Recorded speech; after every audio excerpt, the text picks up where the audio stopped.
เป็นไดอิ่มคักบ่กินอาหารนี่อาหารแซ่บน้องกระแตอิ่มละยศจะไปปลาจะบอกทำกินจะไม่ได้โอ้ยเสียดายบ่ได้ย่างปลาดุกเนาะค้ายังจังบ่ย่างปลาดุกนะเล่าเหตุผลด้วยฮะเอ้าแม่จะเทืองบ่สบายดีเด้อแม่บุญธรรมกินข้าวเด้อแม่เด้อกินเลยอิ่มเลยเล่ารุดสาเหตุจังบ่ได้ย่างปลาดุกนะสาวเทืองมันสวายวะบ่มีเต่ามันสวยมันบ่ทันบ่แล้วเฮ็ดอะไรปลาดุกนะกะแล้วแต่ขังไว้แล้วบ่แล้วแต่สั่งหรือตั้งแต่สิไปปล่อยคืนบ่ว่าดอกเราลงจับจนเมื่อยเนาะฮะสิให้ปล่อยคืนอยู่บ่นี่ปล่อยลงน้องไว้มันก็ย่านตายแม่งความมันนั่นแหละอย่าลืมกดติดตามเพื่อเป็นกำลังใจให้ผมด้วยนะครับทุกคนขอบคุณมากๆครับว้าวเปิดผ้าขึ้นมาพี่น้องมากินข้าวน้องแต่สบายดีติดกับไม้เนี่ย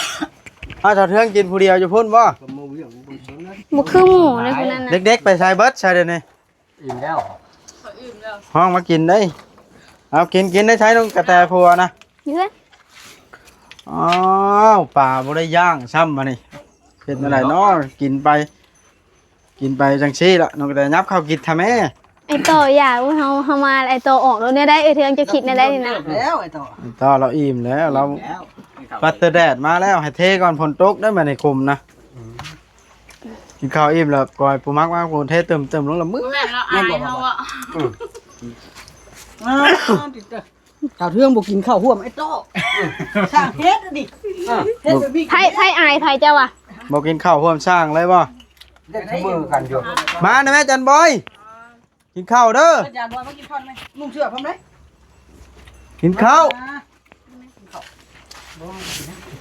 นิดหน่อยดิอ้าวน้ำเบิดนี่เด้กระติกตัวนี้บ่อ้าวบักลงก็มาไข่เด้พี่น้องย่าแม่ลงโอ้ยบ่แม่นบักโดพี่ลงบักโดเว้นลูกหลานซิโน่เพิ่นบ่จักบ่บักโดตัวนี้นะลงแม่เบิ่งลงบ่ดื้อดอกเมื่อยพอถูกปิ้งประตูให้ไปสั่งเลี้ยงหล่อคอมเมนต์สั่งเลี้ยงหล่อมาสั่งว่าแท้คอมเมนต์คนลงลายบ่ย่องเนาะสั่งเลี้ยงตัดผมแล้วดูดีอย่าเข้าด้วยแต่ตึงบ่นุ่งไก่วัดอยู่หั่นน่ะเอาอีก1 2 3คนที่3คนที่4ไอ้เรื่องคนกกแล้วอาจารย์ผู้ที่4เนาะแม่นน้องผู้ที่4แล้วเอานี่ผู้ที่3ที่น้องผู้ที่3น้องผู้ที่4ผู้ที่3ใช่ป่ะผู้ที่3เราเป็นผู้กกบ่ไอ้เรื่องเป็นผู้กกแม่นก บ่ กเลยก็ผู้ที่3แล้วผู้ที่4ว่ะแล้วก็ไอ้บอสแสดงก่อนแล้วยังหน้าหนุ่มอยู่ได้แสดงเวียงเอาแล้วจังเวียงน่ะหน้ายังเด็กอยู่ได้แสดงว่ะนี่บอสเฒ่ากับมึงแจ๊กแล้วเราคนใหญ่เนาะบ่ค่อยบ่ได้ตัดหนวดซื่อแล้วยังให้แหละเทืองเราคนใหญ่เด้คนห่างใหญ่บ่คนบ่ได้ตัดหนวดกันตัดหนวดนุ่งต้องเก็บหล่อมาเด้อบัดนี้ก่อนมึงตายบาดต้องแต่งตัวดูดีกว่านี่อยากอายคนแท้นี่ผู้ที่3เนาะน้องผู้ที่3อ้ายกกแล้วก็แล้วได้2คนค่อยมีอ้ายอีก2คนเป็นน้องผู้ที่3แล้วเพราะว่าห่าง4คนนะเนาะผู้ที่4เด้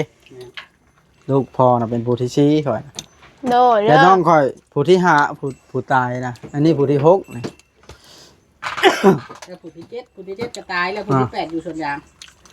ผู้หลานเลยส่วนยางบ่มียิงเลยบ่แท้แห้งพอค่อยคนแท้เด้ไปเฮ็ดอีท่าได้เนาะไปเทืองเฮ็ดท่าได้แต่ผู้ชายน่ะเฮ็ดท่าได้บ่ได้แต่ผู้ชายบ่มันขึ้นอยู่กับไข่ของผู้หญิงไข่ผู้หญิงมันมีแต่ไข่ผู้ชายจังโตคนบ่ได้จะคนได้คนบ่มีไผนั่นน่ะกระปุ้นล้วนได้นี่บ่มีน้ำยาได้นี่มีแต่เส้นบ่กระปุ้นไทยไม่ใช่กระปุ้นจะพ่อลุงทำดีแล้วอันคุ้มว่าจะก่อยหน้าเราอยากเข้าแฮงอย่าไปช่างคัดเราเด้อบาดนี้เด้อลืมขึ้นไป ใครเป็นหัวหน้าทีมลุงกันดีบ่ โยกแม่นแล้วช่างนิดบ่มาช่างนิดปัดขาดสกัดกั้น โดนจะกันจากไม่เอาเก็บ แม่น บ่เห็นเรามาเลยเนาะ อ่า แต่เห็น เดี๋ยวเราให้แท้บ่ตอนน่ะมาเบิ่งคลิปแล้วผัดมาหยอกใส่แต่ปลาแก้วเมื่อป้าแตวให้ แม่ด่าเพิ่นแล้ว แล้วผมมาบ่อนเมื่อเขาเดาแม่มัน มาให้ บอกแม่จนจะบูแต้งเข้าให้กินด้วย เฮ้ยเรา ไปหาจะมีเมียเนาะดินบูชาวผมว่าเนาะโอ้ย เราบอกว่าไม่ได้ให้นะก๋วยเตี๋ยวเราบอกแก้ตัวนะเราไม่ได้ให้ เราบ่ได้ให้แต่เราบ่แต่งข้าวให้ผัวเรากินซื่อ โอ้ยพี่น้องเอ้ยว่าสิได้ย่างปลาบ่มีถ่านเตาไผกับมันสาย มันฝ่ายพูดเด้ บ่ท่วงบ่ทันเนาะ วันนี้คอยตัดสินแล้วกันขังไว้ ฟังไว้ก่อนกินปิ้งไก่จากเทืองก่อนเนาะ บ่เฮาตัดชิ้นให้เอามือปิ้งพุ่นละโต บ่ได้แล้ว สิให้ทางโต๊ะกับอันนั่นมันปั่นเมื่อป่นอยู่เนาะ ค่อยแล้ว อื ปล่ ม อยกัดยา ว่าสิเอามือ ปิ้ ปิ้ ง ง พันเขาถิ่มไก่น้อยมันกินนะโอ้ยใหญ่ไว้ขนาด เอาแล้วแพงไก่ไว้ดีกว่านะมา งั้นไก่ที่มันตาย ตรงน้องบอกชิโน่หน่อยบ่ มักโดโดสิล่ะ ดื้อนะ โดโดได้ตัวนี้ เขา หนังมันยัน น้ำเฮ้ยไม่สิกินน้ำเลยแต่พ่อแม่ไว้ มันมากินน้ำด้วย อืม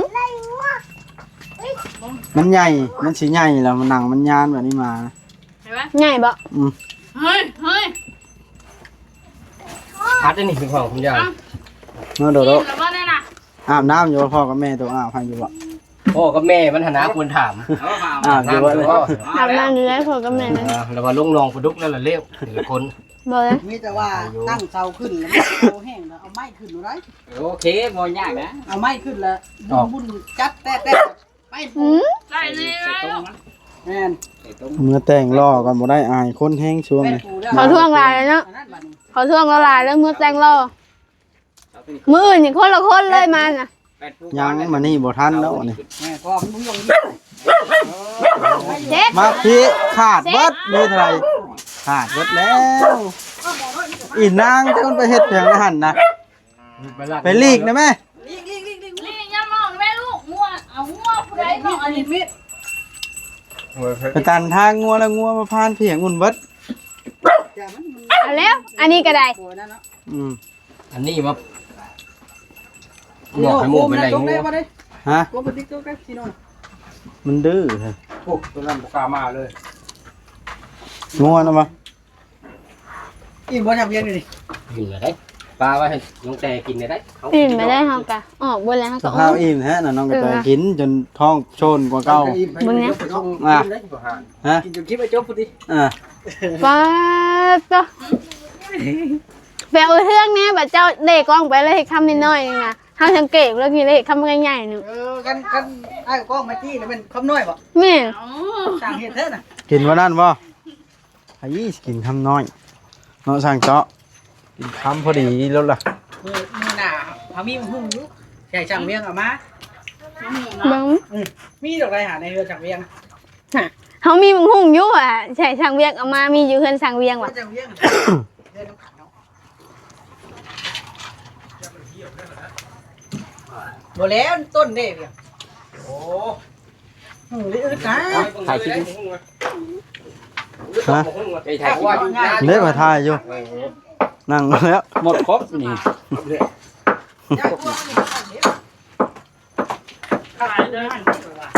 อยู่ใช่ปล่อยเป็นอะไรไม่โอเคปล่อยไป มัน ไอ้มีดหมอว่าได้ใช้ดิฮะหมอลูกเนื้อบอก มีข่อยนี่แหละ โนผมไม่ชี้ไป ผม ใช่ ให้มีเป๊ะเนาะ ชี้ไปใช่ มีดหมอนี่มีดไปหาหน่อไม้วันนี้เทืองมีดไปหาหน่อไม้วันนี้ ดูได้งั้งแล้วไปกินดูแท้ ถ่ายดูแล นี่เด้พี่น้องครับว่าสิได้ย่างป่าเนาะโอเบิ่งกันเนาะเอ้า ได้เว้นนั้นเหลือหลอกขึ้น รอได้เมื่อตัดหนวดซะก่อนเนื้อใดก็ได้ตัดหนวดแต่งช่างผมใหม่ก่อนโอ้ เป็นมือดีแล้วอ่ะจะเรื่อง โดย มือเป็นมือดีแล้วมือตัวไหนเป็นมือดี เรียนทำมืออาจจะไปให้ลงเบิ้ง ดีนะไม่จะว่าเจ้าหาไปขึ้นไปย่อเลยแล้วเด้อมือเด้อจะเช่าเด้อเขาย่อก่อน9 โมง ลงไปเอา ย่อก่อน9 โมงมันได้แม่นบ่ เช็ดอีหนุ่มมากิน มีหยังใส่บ่เลย ใช้เฮาเดียวอยู่ใช่ป่ะ ซื้อเอา ข้อง โอ้ใส่ของบ่เต็มเลย ใส่มันก็ตัวน้อยๆหั่นเด้ เฮาบ่ได้มีบ่อนซื้อเลยมาบ่ทันได้ ทางเวียดบ่มีบ่ บ่มีอยู่หันเจรานเด้ซะ บ้านน่ะใส่ เก่งแฮด ไปบ่สิพาเขาไปที่โน่นอยู่บ่ล่ะ มื้อใดล่ะ มื้อนี้น่ะ พาได้ขี่รถจักรคือกันหั่นน่ะผู้ใดก็ได้ ขี่รถจักรแล้วเมื่อเอารถใหญ่ไหนมันบ่เป็นได้มันเมื่อยนี่ ผมเมื่อเอานะแม่ เมื่อเอารถใหญ่เจ้าน่ะ น้ำมันมันคือบ่ได้มี แต่บ่วัดสู่รอบ ไปซิโน่ก็ ไปช่องชำมือล่ะน้ำมันมันแห้งทางแล้วไม่ก้าวไป เพื่อรถล้างเฮาก็ล้างเนาะเมื่อรถเฮาก็ล้าง เมื่อรถโตแล้วสิป้าอันรถคันนี้ให้ช่างเวียง เดินมานำบ่ แล้ว เมื่อพบกันอยู่ เออ พูดเด้ เมื่อแล้วก็ออกมาใหม่ เพราะว่าเพิ่นสิไปหยังบ่ฮู้ สิไปถ่ายคลิปอยู่รักตะฮุกเลย อ่ะไอ้สิลอยเนาะเพิ่นได้ยังได้ เฮาสิไปแล้วเฮาก็ไปซื้อหาซื้อไซเลยคันมีไซคิโนน่ะไซน้อยๆน่ะเจ้ามีแต่เตรียมไปพูดไปย่อก็ต้องมีไซก็ สิโทรถามเบิ่งอันนั่นก่อนเพิ่นเฮ็ดห้องน้ำแล้วหรือว่ายันเพิ่นอยาก แล้ ได้ ว เงิน ก็มันอยู่คือกัน ก็เอาไผ่ผู้แคนเอาน่ะแม่นบ่มีน่ะ เพิ่นตบ มีแค่ใจผ่านโอเคไปพูดไปย่อให้มันขับมันคุด ใช้นะหิน ยังว่า เห็นนำมานะ ไปเพียง นะแถวหัน เจ้าก็ย้ายมาพี่ซะ ช่างเวียงพี่น้องเอ้ย ย้ายมา ตัด พี่ ผม ซะ มื้อใดอันนี้ วานนี่แล้วก็มากิน ย้ายมาพี่ นี่นะว่าเดี๋ยวนี้ เบิดอิ่มทุกคนเลยค่ะ ไม่หรอก เรากินสปอนเซอร์แล้วเอามาเองแล้วเรา ฮะเอาพาข้าวย้ำหากันบ่บัดนี้ อันนี้กินของ แต่เรื่องบัดแห้ง ฮะ แต่เรื่องบัดก้ม หนึ่งแก้ว ก้มแห้งแล้วก็ไปเลี้ยวไปพอดี เอาแล้ว ไม่หยังก็ สาวทุกคนเฮง ก้มแห้งจะรอดก้มแห้งถ้าก็มันเลี้ยวไป ตีแม่นได้ หมดเว โอ้ ลาย อันนี้เอาแนวตี เด้งหมดเวลาแล้ว เฮ้ เบิดแล้วเขาว่าจังรอได้เบิ่งแล้วว่าเบิดแล้วสิใส่ถุงไว้ต้องดีแล้วว่าเบิดเงินเขา ทา ทาง ง แพ้ พ่อ ว่าสร้างพ่อเนาะผู้เฒ่าแพ้ผู้หนุ่มเด้อ ทุกคนมัน ใจ จะแก้ ว่าว ไป มากินน้ เบิดเวลาแรกก็เป็นเบิดแล้วของ ำทุ เจ้าก คน กิน มัน ร จะ ถ แก้วมากินน้ นี่เท่านั้นเวลาการเบิ่งของกันนะ ำบดทน ไอ้เบิ่งเนาะมันจะเวลาแรก แล้ว ไป ถ่า หาย คลิ ลิ ป ป ได้ ได้ นะ นะลูกไปอย่าอ่อนไป แบบว่าถ่ายคลิปได้น่ะ นี่แต่ว่าเขาสิ มันพี่น้อยดื้อบ่มักมาเทตึมแป๊บเดียวแล้วผู้หิวแล้วหิวแล้วเฮาสิปั๊มให้ซื่อได้ แม่นแล้วจะเป็นเด้จบตันขอบ นั่นแหละจังว่าน่ะ เที่ยงพอดีอยู่ เฮ้ยแล้วเราเผาเนาะแต่งน้องเผาเนาะ แต่งเมืองเผาย่านนั้นเด็กน้อยไปดึกหินใช่ อย่างลงได้เขาลงเด็กน้อยลง มีแต่ห้อย เบิดมือมันบ่แข็ง พอมือ ปูนนี่นะ โดเขาบอกให้ไอ้โต้แล้วมานอนเผา โตนอนเผาแบบนี้ อันนั้นต้องเอานั้นเผาคุมปูนนี่ว่าเอาอันนั้นว่าเถาเทืองว่าแต่ว่าคิดรบกวนเราอันนั้นเนาะ ย่านบ่ได้นอนเผา เอาเลยนอนเห็นยังฉันอ่ะ อ้าว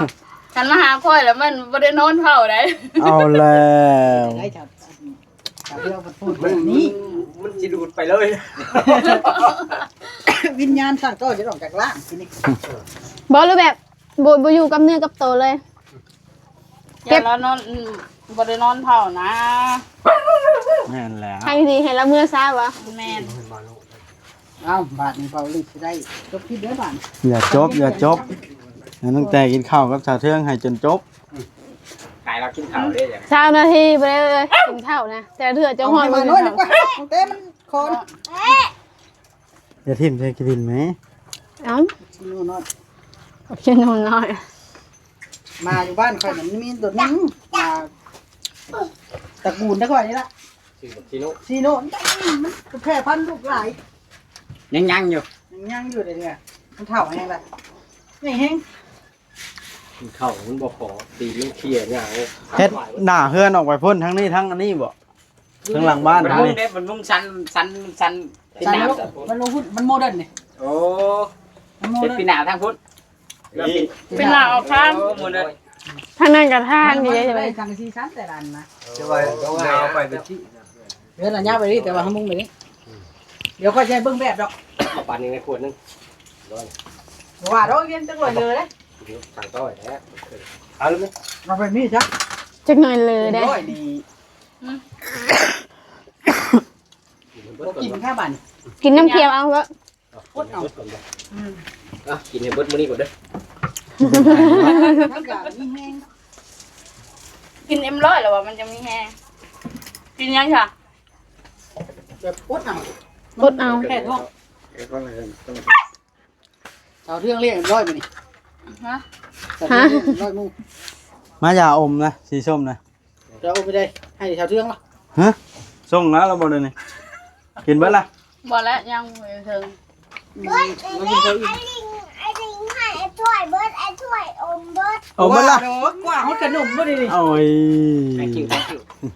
มันยังบ่ครึ่งอันนี้เจ้าลื่นเพิ่นได้นะ รวมกันว่าคนละครึ่งแล้วบ่ครึ่งบ่ได้ บ่ครึ่ง กินหลายโพดเด้ เพิ่มน้อย เออ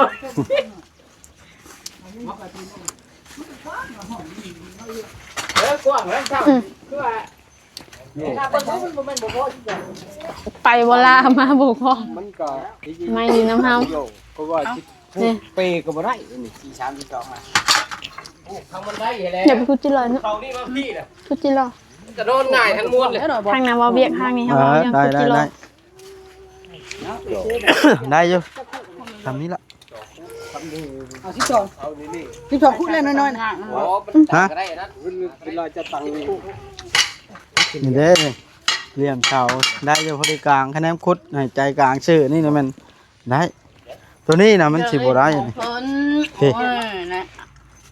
ตัวนี้บ่ได้ อ่ะ หาเพิ่นนั่นนะ ได้เดี๋ยวได้ขอเจาะขอเจาะ นี่ ว่า ของเพิ่นเนาะ อืมตีนเสามันคุ้งพี่อันนี้นะ บอกให้เพิ่นทางกับไป เพราะว่าเหลี่ยมมันอยู่ในตีน เขาสิไป ตัวนี้น่ะตีนเสามันสิจำเบิดพวกนี้นี่ โทรศัพท์ คอยบอกให้คุดชื่อเหลี่ยมในแต่ละคนนะ แปลงก่อน นั่นเด้นี่บ่ตีนเสานี่ มื้ออื่นเนี่ย มันสิค้ำเบิดนี่ ค้ำให้ แป้ง เนาะ จังนะแป้งให้สิแป้ง การคุดคุมนะต้องให้คุดชื่อใจกลางแบบนี้ได้ตัวนี้ ได้ลุงตัวนี้มุ้ยปัญหานี่คะแนนมัน ใหญ่บ่ติได้หยังใหญ่บ่ติใหญ่บ่ติ มักใหญ่บ่ มาเฮาซิกไปซิกมาเด้ มักใหญ่บ่ ของใหญ่ ลุงคำดีนี่เนาะ ใครก็เอาพวกมันน่ะ ฮะ ใครว่าพวกมันน่ะ ว่าว่าใด ลุงคนดีมาของใหญ่น่ะ ลุงคำดี แนวได้ค่ะ ว่าคุ้มเสานี้ ว่าคุณใหญ่เท่าโอ้ลาวาน่ะ เป็นแล้วว่าบ่จบน่ะก็เล่าว่าบ่จบ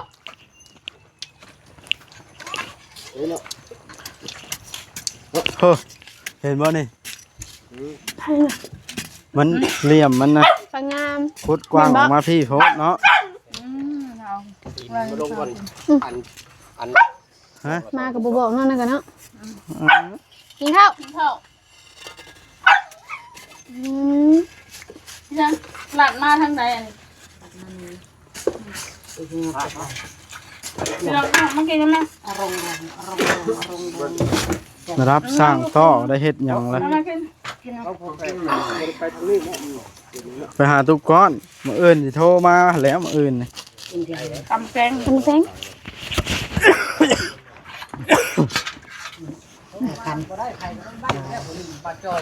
นะ โอ้ ต้องได้อยู่แล้วบ่จอย มั่นใจว่าตัวนั้นนะ ต้นอยู่เด้นี่นะครับเพราะว่าเรามีละต้นอยู่แล้ว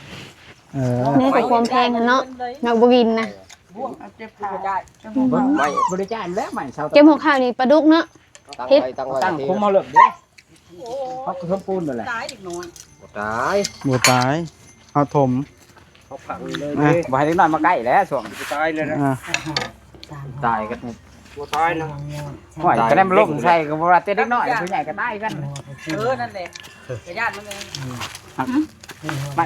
บ่เป็น มันเป็นครึ่ง ครับมาสิแปด แม่นเนาะ เอาปูนลงเลยนี่เลยนะตั้งเที่ยงเลย ตั้งมันเที่ยงก็ตั้งไว้แล้วก็ ปูนตอกใส่เสาตั้งเลยนะเอามาอาทิตย์ มันบ่แม่นชาวเฮือนลีลาเนาะ มันโมเมนต์บักรุ่นคอยเป็นอันบ้า ผู้บ่าวเปลี่ยนไปบาดแห้งอันก่อยแคมนี่เอาพี่น้องคลิปนี้สิจบทำนี้กันถือว่ายืดยาวพอสมควร ครั้งหนึงอ่ะ10บ่